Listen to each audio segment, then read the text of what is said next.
ఈరోజు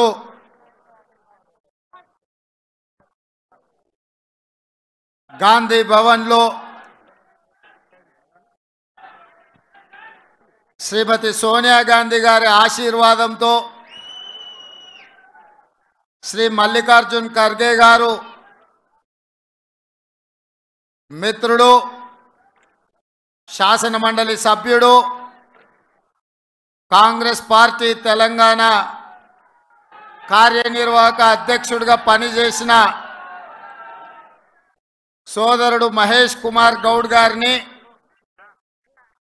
తెలంగాణ రాష్ట్ర కాంగ్రెస్ పార్టీ అధ్యక్షుడిగా రాహుల్ గాంధీ గారి మద్దతుతో నియమించి ఈరోజు వారు పదవి బాధ్యతలు చేపట్టి శ్రీమతి సోనియా గాంధీ గారు, శ్రీ మల్లికార్జున్ ఖర్గే గారు, శ్రీ రాహుల్ గాంధీ గారు ఏ నమ్మకం విశ్వాసం వారి మీద పెట్టుకున్నారో ఆ నమ్మకం విశ్వాసాన్ని కొనసాగించడానికి ఈరోజు రాష్ట్ర శాఖ అధ్యక్షులుగా వారు బాధ్యత చేపట్టడం మనందరికీ ఎంతో ఆనందం, సంతోషకరమైన సందర్భం అని చెప్పి ఈ సందర్భంగా నేను తెలియజేయదలుచుకున్నా.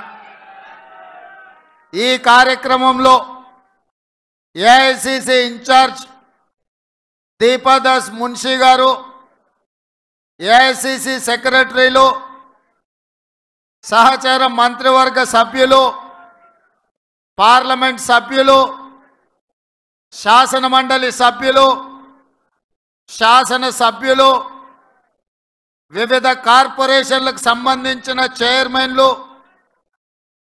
రాష్ట్ర కాంగ్రెస్ పార్టీలో వివిధ హోదాలలో ఉన్న నాయకులు, జిల్లా పార్టీ అధ్యక్షులు, మండల పార్టీ అధ్యక్షులు, ప్రాణ సమానులైన కాంగ్రెస్ పార్టీ వేలాది మంది కార్యకర్తలు ఈ కార్యక్రమంలో పాల్గొని మేమందరం నూతనంగా బాధ్యత చేపట్టిన మహేష్ కుమార్ గౌడ్ గారికి అండగా నిలబడతామని విచ్చేసినందుకు మిమ్మల్ని అందరినీ మనస్ఫూర్తిగా నేను అభినందిస్తున్నా, సాదరంగా ఆహ్వానిస్తున్న మిత్రులారా, మీకందరికీ తెలుసు శ్రీమతి సోనియా గాంధీ గారు ఎన్నో ఇబ్బందులను, ఎన్నో ఒడిదుడుకులను ఎదుర్కొని ఎన్నో అవాంతరాలను అధిగమించి జూన్ 2, 2014 నాడు తెలంగాణ రాష్ట్ర కళ సాకారం చేసి 60 సంవత్సరాల మన ఆకాంక్ష 2004లో శ్రీమతి సోనియా గాంధీ గారు మనకి ఏదైతే మాట ఇచ్చిండ్రో ఆ మాట నిలబెట్టుకొని తెలంగాణ రాష్ట్రాన్ని ఏర్పాటు చేసిండ్రు. కానీ ఏర్పడిన తెలంగాణ రాష్ట్రంలో 10 సంవత్సరాలు 2 సార్లు ఎన్నికలు జరిగిన వివిధ కారణాల చేత కాంగ్రెస్ పార్టీ అధికారంలోకి రాలేకపోయింది. అందుకే 2014 నుంచి తెలంగాణ ప్రజలు ఎదుర్కొంటున్న సమస్యలను, అపరిష్కృతంగా ఉన్న సమస్యల్ని పరిష్కరించడానికి కాంగ్రెస్ పార్టీ కార్యకర్తలు నానా కష్టాలు ఎదుర్కొని తెలంగాణ రాష్ట్రంలో జరిగిన 3వ ఎన్నికలలో కాంగ్రెస్ పార్టీని అధికారంలోకి తీసుకురావడం జరిగింది. ఇవాళ మిత్రులారా, మీకందరికీ తెలుసు జూన్ 27 నాడు 2021 శ్రీమతి సోనియా గాంధీ గారు నన్ను కాంగ్రెస్ పార్టీ తెలంగాణ శాఖ అధ్యక్షుడిగా నియమిస్తే పెద్దలు ఉత్తమ్ కుమార్ రెడ్డి గారు, పట్టి విక్రమార్క గారి సహకారంతో జూలై 7 నాడు 2021 కాంగ్రెస్ పార్టీ తెలంగాణ శాఖ అధ్యక్షుడిగా బాధ్యత చేపట్టి ఆనాటి నుండి ఈనాటి వరకు దాదాపుగా 38 నెలలు నిరంతరం కాంగ్రెస్ పార్టీ కార్యకర్తలని సమన్వయం చేసుకుంటూ ప్రజా సమస్యల్ని పరిష్కరించుకుంటూ ముందుకు సాగడం జరిగింది. ఇవాళ మిత్రులారా, నేను జూలై 7, 2021 బాధ్యత చేపట్టిన తర్వాత అందరితో చర్చించి మొట్టమొదటి కార్యక్రమం దళిత గిరిజన దండోరా అని ఇంద్రవల్లి నుంచి ఆదిలాబాద్ నుంచి సమర శంఖం పూరించి ఆనాటి నుంచి వెనక్కి తిరిగి చూడకుండా లక్షలాది మంది కాంగ్రెస్ పార్టీ కార్యకర్తల్ని సమన్వయం చేసుకొని ముందుకు నడిపించి తెలంగాణ రాష్ట్రంలో డిసెంబర్ 3, 2023 నాడు ప్రజాపాలన ఇందిరమ్మ రాజ్యం తీసుకురావడం జరిగింది. ఇంద్రవెల్లిలో పూరించిన సమర శంఖం, వరంగల్లులో రైతు సంఘర్షణ సభను పెట్టి రైతు డిక్లరేషన్ చేయడం ద్వారా తెలంగాణ రాష్ట్ర లక్షలాది రైతాంగానికి 2 లక్షల రూపాయల రుణమాఫీ చేస్తామని చెప్పి ఆనాడు రాహుల్ గాంధీ గారు మాట ఇవ్వడం జరిగింది.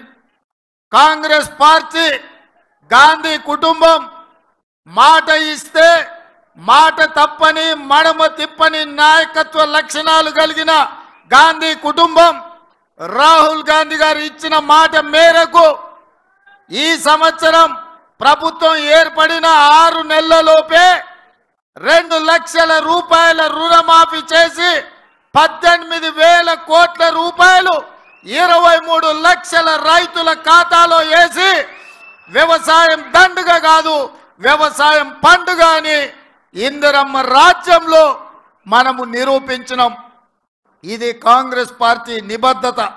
ఇదే కాదు, సెప్టెంబర్ 17, 2023 నాడు రాజీవ్ గాంధీ ప్రాంగణం తుక్కుగూడ రంగారెడ్డి జిల్లాలో శ్రీమతి సోనియా గాంధీ గారు, శ్రీ మల్లికార్జున్ ఖర్గే గారి నేతృత్వంలో తెలంగాణ రాష్ట్ర కాంగ్రెస్ పార్టీ 6 గ్యారెంటీలను తెలంగాణ ప్రజలకిచ్చి 6 గ్యారెంటీలను ముందు పెట్టుకొని మనం ప్రజల దగ్గరికి వెళ్ళడం జరిగింది. మనం చెప్పిన మానాడు మార్పు రావాలి అంటే, మార్పు కావాలి అంటే కాంగ్రెస్ రావాలి అని తండాలలో, గూడాలలో, మారుమూల పల్లెల్లో ప్రతి పేదవాడి గుండె తట్టి ఈ తెలంగాణ రాష్ట్రంలో పేదలు ఎదుర్కొంటున్న కష్టాలు తీరాలి, రైతులు బాగుపడాలి, విద్యార్థులు చదువుకోవాలి, నిరుద్యోగ యువకులకు ఉద్యోగ ఉపాధి అవకాశాలు రావాలి, ఈ తెలంగాణ రాష్ట్రంలో ప్రజాస్వామ్యం మనుగడ సాగించాలి అని చెప్పి ఆనాడు ఒక పక్కన బట్టి విక్రమార్క గారు, ఇంకొక పక్కన నేను పాదయాత్ర చేపట్టి ప్రతి పేదవాడి దగ్గరికి వెళ్ళడం జరిగింది. సీతక్క, సమ్మక్క సార్లక్క నుంచి సీతక్క నేతృత్వంలో నేను పాదయాత్ర మొదలు పెడితే బట్టి విక్రమార్క గారు ఆదిలాబాద్లో నుంచి పాదయాత్ర మొదలు పెట్టడం జరిగింది. ప్రజల దగ్గరికి వెళ్ళినాం, పార్టీ విధానాలు వివరించినాం. కాంగ్రెస్ అధికారంలోకి వస్తేనే పేదల బతుకులు బాగుపడతాయని ప్రజలకు చెప్పినాం. ప్రజలు విశ్వసించిండ్రు, 6 గ్యారెంటీలను నమ్మిండ్రు. 6 గ్యారెంటీలను దృష్టిలో పెట్టుకొని కాంగ్రెస్కు అధికారాన్ని కట్టబెట్టిండ్రు. అందుకే డిసెంబర్ 3, 2023 నాడు కాంగ్రెస్ గెలిస్తే డిసెంబర్ 7 నాడు మనం ప్రభుత్వాన్ని ఏర్పాటు చేసినాం. వేలాది మంది ముందు ఎల్బీ స్టేడియంలో ప్రమాణ స్వీకారం చేసినాం. 48 గంటలు కూడా ఆగకుండా శాసనసభ సమావేశాలను ఏర్పాటు చేసి మొదటి 2 గ్యారెంటీలను డిసెంబర్ 9, 2023 నాడే ఆడబిడ్డలకు ఆర్టీసీలో ఉచిత బస్సు ప్రయాణాన్ని అందిస్తామని ఇయాలటికి 85 కోట్ల మంది ఆడబిడ్డలు ఈరోజు పొన్నం ప్రభాకర్ గారి నేతృత్వంలో ఉన్న రవాణా శాఖలో ఈరోజు ఉచితంగా బస్సులలో ప్రయాణం చేస్తున్నారు. ఇదే కాదు, పేదవాడికి వైద్యం అందించాలి.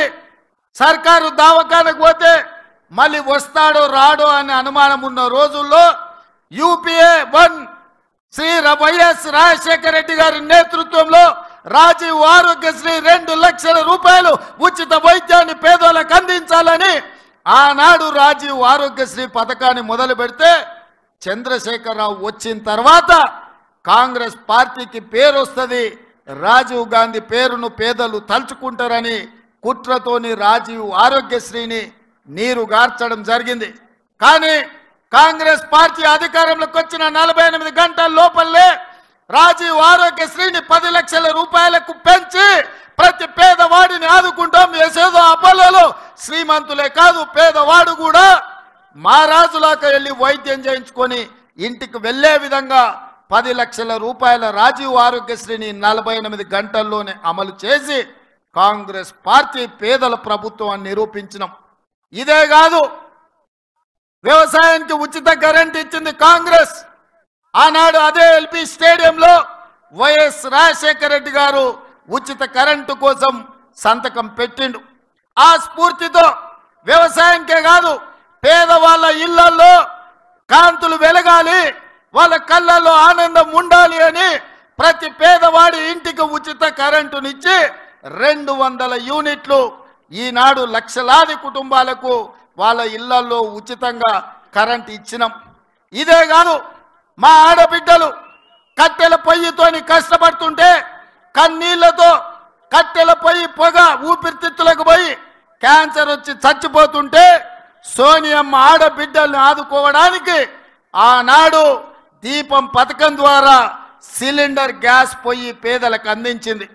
400 రూపాయలకే ఆనాడు సిలిండర్ ఇచ్చింది.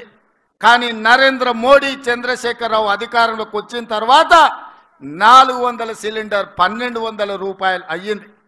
పాదయాత్రలో నా దృష్టికి ఆడబిడ్డలు అక్క చెల్లెళ్ళు సిలిండర్ ధర పెరిగిపోయింది, ఈ బండ మొయ్యలేకపోతున్నాం, సిలిండర్ అటకెక్కింది, కట్టెలు పోయి మళ్ళా మాకు తప్పని పరిస్థితి అని చెప్తే ఆనాడు మాట ఇచ్చినాం.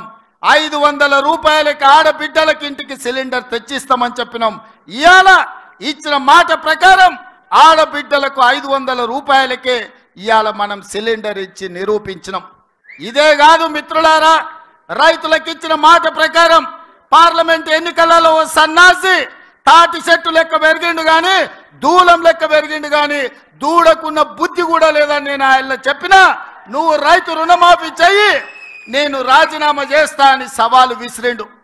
ఆయనలోనే నేను యాదగిరిగుట్ట లక్ష్మీ నరసింహ సాక్షిగా చెప్పిన 15 ఆగస్టు లోపల 2 లక్షల రూపాయల రుణమాఫీ చేసి తీరుతాని మాట ఇచ్చిన పార్లమెంటులో 42% ఓట్లు, 8 పార్లమెంట్లు మీరు గెలిపించారు. ఇచ్చిన మాట ప్రకారం 15 ఆగస్టు నాడు ఖమ్మం కొత్తగూడెంలో భద్రాద్రి రాముల వారి సాక్షిగా 23 లక్షల మంది రైతులకు 18,000 కోట్ల రూపాయలు రైతుల ఖాతాలో వేసి రైతుల కళ్ళల్లో ఆనందం చూసినాం. మరి ఇవాళ మా కాంగ్రెస్ పార్టీ కార్యకర్తల సాక్షిగా ఆ సన్నాసిని నేను అడుగుతున్నా, రాజీనామా చేస్తా అన్నావు కదా, సిద్దిపేటకు పట్టిన చీడ పీడ విరుగడవుతుందని ఆ సవాళ్ళు మేము స్వీకరించినాం. మరి ఈరోజు ఆ సన్నాసి ఎక్కడ దాక్కున్నాడని నేను అడుగుతున్నా. నేను వివరాలు పంపిస్తా. 2 లక్షల వరకు ప్రతి రైతుకు ఈరోజు రుణమాఫీ చేసిన చరిత్ర, ఇచ్చిన మాట నిలబెట్టుకున్న చరిత్ర. 15 ఆగస్టు నాడు పండగ ఉన్నా కార్యక్రమాలు ఉన్నా ఇచ్చిన మాట ప్రకారం మేము వెయ్యాల్సిందే అని 3 విడతలు 27 రోజుల్లో 15 ఆగస్టు లోపల 2 లక్షల లోపల రుణమాఫీ అందరికీ చేసినాం. ఇవాళ 2 లక్షల పైన ఉన్న రైతులు ఎవరు ఆందోళన చెందాల్సిన అవసరం లేదు. 2 లక్షల పైన రుణమా ఉన్నవాళ్ళు 2 లక్షల పైన ఉన్న రుణాన్ని మీరు బ్యాంకులో చెల్లించండి. మీరు చెల్లించిన మరుక్షణం ఆ 2 లక్షల రూపాయలను కూడా మీ ఖాతాలో వేసే బాధ్యత మా ప్రభుత్వం తీసుకుంటుందని చెప్పి నేను ఆ రైతాంగానికి తెలియజేస్తున్నా. ఇదే కాదు, పెద్దలు ఉత్తమ్ కుమార్ రెడ్డి గారి నేతృత్వంలో ఉన్న సివిల్ సప్లైస్ కార్పొరేషన్ ద్వారా రైతులకు 500 రూపాయలు వడ్లకు బోనస్ ఇస్తామని చెప్పినాం. రాబోయే పంటలో రైతులు పండించే సన్న వడ్లకు 500 రూపాయలు బోనస్ ఇస్తామని ప్రకటించినాం. దానికోసం 2,000 కోట్ల రూపాయలు ఈరోజు బడ్జెట్లో కేటాయించినాం. ఉత్తమ్ కుమార్ రెడ్డి గారి నేతృత్వంలో సన్న వడ్లు పండించిన ప్రతి రైతుకు 500 రూపాయలు బోనస్ ఇచ్చి ఆదుకునే ప్రభుత్వం మాది. ఇది రైతు రాజ్యమని నేను ధైర్యంగా చెప్పగలను. అందుకే మిత్రులారా, ఇదే కాదు, తెలంగాణ ఉద్యమమే నిరుద్యోగ సమస్య, తెలంగాణ త్యాగాలే ఉద్యోగ సమస్య. 10 సంవత్సరాలు ఎవరికి ఉద్యోగాలు ఇవ్వలే, నిరుద్యోగుల సమస్య పట్టించుకోలే. పాదయాత్ర సందర్భంగా నిరుద్యోగ యువకులకు, కాకతీయ ఉస్మానియా యూనివర్సిటీ విద్యార్థులకు నేను మాట చెప్పిన, కేసీఆర్ కేటీఆర్ ఉద్యోగం ఊడగొట్టండి, వేలాది ఉద్యోగాలు మీకు ఇచ్చే బాధ్యత నాది అని. ఆ మాట ప్రకారం కేసీఆర్ కేటీఆర్ ఉద్యోగాన్ని మీరు ఊడగొట్టినరు. 90 రోజుల్లో 30,000 ఉద్యోగాలు ఇదే ఎల్బీ స్టేడియంలో ఇందిరమ్మ పాలనలో కాంగ్రెస్ ప్రభుత్వం ఉద్యోగ నియామక పత్రాలు నిరుద్యోగులకు ఇచ్చింది. ఇదే కాదు, 30,000 నియామకాలనే కాదు, 35,000 ఉద్యోగ నోటిఫికేషన్లు ఇచ్చినాం. ఇవాళ పోటీ పరీక్షలకు నిరుద్యోగులు ప్రిపేర్ అవుతున్నారు. ఈ సంవత్సరం ఆఖరు లోపల ఇంకొక 35,000 ఉద్యోగాలు ఇచ్చే బాధ్యత మాది అని చెప్పి ఈ సందర్భంగా నిరుద్యోగ యువకులకు నేను మాట ఇస్తున్నా. ఇదే కాదు, మొదటి సంవత్సరంలో 65,000 ఉద్యోగాలు. ఈ దేశంలో ఏ రాష్ట్రం కూడా నిరుద్యోగులకు ఉద్యోగ అవకాశాలు ఇవ్వలేదు. అదొక్క తెలంగాణ రాష్ట్రంలోనే మనమే ఇచ్చినామని గర్వంగా నేను ఈ సందర్భంగా తెలియజేస్తున్నా. అందుకే మిత్రులారా, ఇవాళ మీరు ఆలోచన చేయండి. ప్రభుత్వం అద్భుతమైన కార్యక్రమాలు తీసుకొని ఈరోజు నిరుద్యోగ సమస్యను పరిష్కరించుకుంటూ టీచర్ల ట్రాన్స్ఫర్లు 10 సంవత్సరాలు, 10 కాదు 18 సంవత్సరాలు జరగలేదు. 35,000 మంది టీచర్లను బదిలీ చేసి 19,000 మంది టీచర్లకు ప్రమోషన్లు ఇచ్చి వాళ్ళ సమస్యలు పరిష్కరించిన చరిత్ర కాంగ్రెస్ పార్టీది. పాఠశాలల్లో విద్యుత్తు లేక కంప్యూటర్లు ఇచ్చినా బిల్లులు కట్టక వాళ్ళు కంప్యూటర్లు వాడలే. అందుకే పాఠశాలల్లో ఉచిత విద్యుత్తునిచ్చి చదువుకునే విద్యార్థులను ఆదుకునే ప్రయత్నం చేసినాం. ఇదే కాదు, చదువుకుని డిగ్రీ పట్టా పొందినా సరైన ఉద్యోగం వస్తలేదు, డిగ్రీలు చేతులు పట్టుకొని నిరుద్యోగులుగా తిరుగుతున్న వాళ్లకు సాంకేతిక నైపుణ్యాన్ని నేర్పించాలి అని యంగ్ ఇండియా స్కిల్స్ యూనివర్సిటీని ప్రారంభించి ఈరోజు దేశానికి ఆదర్శంగా నిలబడ్డ రాష్ట్ర ప్రభుత్వం ఏదైనా ఉంది అంటే అది తెలంగాణ రాష్ట్ర ప్రభుత్వం. ఇదే కాదు, మన ఒలింపిక్స్లో మీరు చూసిండ్రు, భారతదేశం ఉత్త చేతులతోనే వచ్చింది. 140 కోట్ల జనాభా ఉండి 50% పైగా యువత ఉన్న భారతదేశం ఈరోజు ఒలింపిక్స్లో ఒక్క మెడల్ కూడా రాలేదు అంటే ఈ దేశానికి అవమానం కాదా? నరేంద్ర మోడీ గారు, మీరు ఆలోచన చేయండి. అందుకే సౌత్ కొరియాకి వెళ్ళి, సౌత్ కొరియాలో మొత్తం ఆ దేశమే మన తెలంగాణ రాష్ట్రం అంత ఉంటుంది. అట్లాంటి దేశం దాదాపుగా 36 మెడల్స్ కొట్టింది. ఒక్క సౌత్ కొరియన్ స్పోర్ట్స్ యూనివర్సిటీలో 16 మందికి మెడల్స్ వచ్చినాయి. ఒకే అమ్మాయి 3 గోల్డ్ మెడల్స్ కొట్టింది. నేను అక్కడికి వెళ్ళి వాళ్ళని చూసిన. అక్కడ వాళ్ళకు ప్రభుత్వం కానీ ప్రైవేట్ వాళ్ళు కానీ ఆ యువకులకు సరైన శిక్షణ ఇవ్వడం వల్ల వాళ్ళు ఒలింపిక్స్లో మెడల్ కొట్టినారు. అందుకే తెలంగాణ రాష్ట్ర ప్రభుత్వం ఒక దీక్ష పూనింది. తెలంగాణలో ముఖ్యంగా sports university, young India sports university ప్రారంభించడం ద్వారా 2028లో ఈ దేశం తరఫున ఒలింపిక్స్లో బంగారు పతకాన్ని సాధించే బాధ్యత తెలంగాణ తీసుకుంటుంది. అందుకే స్పోర్ట్స్ యూనివర్సిటీని ఇవాళ మనం తెలంగాణ రాష్ట్రంలో మనం ప్రారంభించుకుంటున్నాం. ఒక పక్కన ఇన్ని మంచి కార్యక్రమాలు తీసుకొని దేశానికి ఆదర్శంగా నిలబడే పనులను మనం చేపడుతుంటే, ఔటర్ రింగ్ రోడ్ ఆనాడు అంతర్జాతీయ ఏర్పాటును రాజశేఖర రెడ్డి గారు ఉన్నప్పుడు నిర్మిస్తే హైదరాబాదు నగరం అంతర్జాతీయ నగరంగా ప్రఖ్యాతి పొందింది. ఇవాళ రీజనల్ రింగ్ రోడ్ RRR కోసం కోమటిరెడ్డి వెంకటరెడ్డి గారు, నేను ప్రధానమంత్రిని, రవాణా శాఖ మంత్రిని ప్రతి ఒక్కరిని కలిసి రీజనల్ రింగ్ రోడ్డు తీసుకొచ్చి ఈ నగరాన్ని విశ్వ నగరంగా మార్చడానికి ఈరోజు మేము ప్రయత్నం చేస్తున్నాం. తొందరలోనే మనకు రీజనల్ రింగ్ రోడ్డు రాబోతుంది. ఇదే కాదు, కులీ కుతుబ్ షాహీ నిజాం హైదరాబాద్ నగరాన్ని నిర్మిస్తే రెండవ నగరం సికింద్రాబాద్ను బ్రిటిషర్స్ నిజాం నిర్మించాడు. సైబరాబాద్ను చంద్రబాబు నాయుడు రాజశేఖర రెడ్డి నిర్మించాడు. మరి ఈనాడు ఈ ప్రభుత్వం కాంగ్రెస్ పార్టీ 4th సిటీని, ఫ్యూచర్ సిటీని ముచ్చర్లలో నిర్మించబోతుంది. ప్రపంచానికి ఆదర్శంగా ఉండే అధునాతనమైన నగరాన్ని నిర్మించే బాధ్యత మన ప్రభుత్వం తీసుకున్నది. మరి ఇన్ని కార్యక్రమాలను తీసుకున్నప్పుడు మిత్రులారా, ముఖ్యమంత్రిగా ఒకవైపు పనులను నిర్వహిస్తూనే పార్టీ కార్యక్రమాలను కూడా జోడెద్దుల్లాగా మనం ముందుకు తీసుకెళ్ళాలి.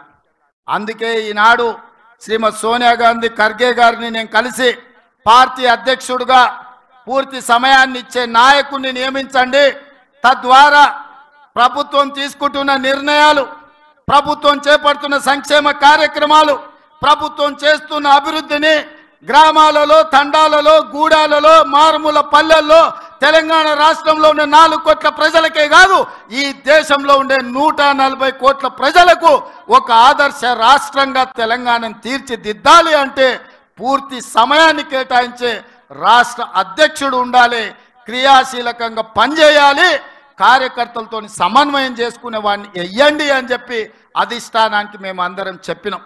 అన్ని రకాలుగా ఆలోచన చేసి బలహీన వర్గాలకు సముచితమైన స్థానం ఇవ్వాలి.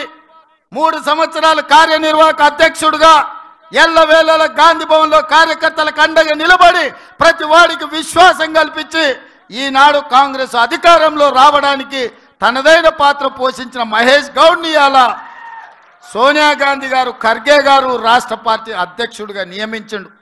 ఇవాళ ప్రభుత్వం చేసే ఎంత గొప్ప కార్యక్రమమైనా పార్టీ నాయకత్వం ప్రజలకు తీసుకుపోయినప్పుడే దానికి ప్రయోజనం ఉంటుంది. మన్నటి గెలుపు సెమీఫైనల్సే. 2023 తెలంగాణలో రాష్ట్ర ప్రభుత్వాన్ని ఏర్పాటు చేయడం అంటే నేను పిసిసి అధ్యక్షుడిగా ముందుకు నడిపించింది, సిఎల్పిగా బట్టి విక్రమార్క గారు నడిపించి గెలిపించింది సెమీఫైనల్స్ మాత్రమే అని నేను చెప్పదలుచుకున్నా. వాస్తవంగా ఫైనల్స్ 2029లో ఉన్నాయి.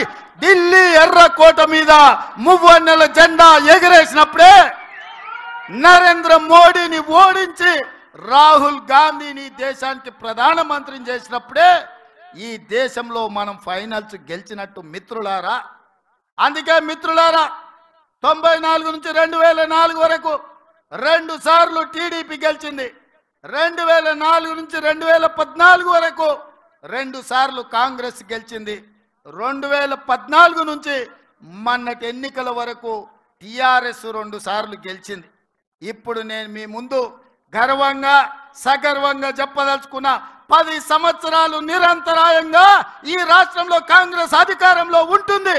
2029 పార్లమెంటు ఎన్నికల్లో తెలంగాణ రాష్ట్రం నుంచి 15 పార్లమెంట్లు గెలిపించి రాహుల్ గాంధీని ప్రధానమంత్రిని చేసినప్పుడే మనం ఫైనల్స్ గెలిచినట్టు.